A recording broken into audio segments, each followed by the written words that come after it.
muling bumalik ang hold-upper. Kasama niya na ang hari ng tundo na si Aking Salonga. Gusto lang ang pamasahin ng tropa, kahit na naman.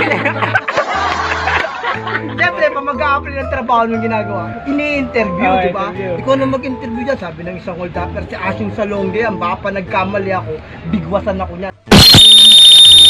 Huwag kang matakot, sabi ng isang hold-upper, akong bahala. Anong pangalan mo? Aking Salonga po, sir. Ilang taong ka na? 36 years old. Meron po. Ilang taon na asawa mo? 45 years old. May anak ka na ba? Meron po. Ilan? 7 po. Yan nga po. 4 na babae at saka 3 lalaki. Hindi ka ba dati nagtatrabaho? Sa 6, 7, 8 casino. Magkano naman sweldo mo? 50 pesos lang po, sir. Ayan nga po. 10, 20, 30, 40. O bakit 40 lang yan? Ito pa po yung 2,500 kung makakalimutan.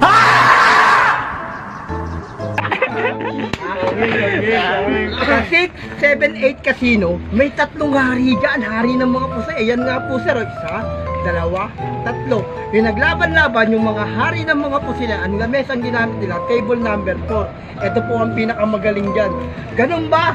Sabi ng hold-upper, lalabanan ko yan. Shoot lahat ng pera. Di ba?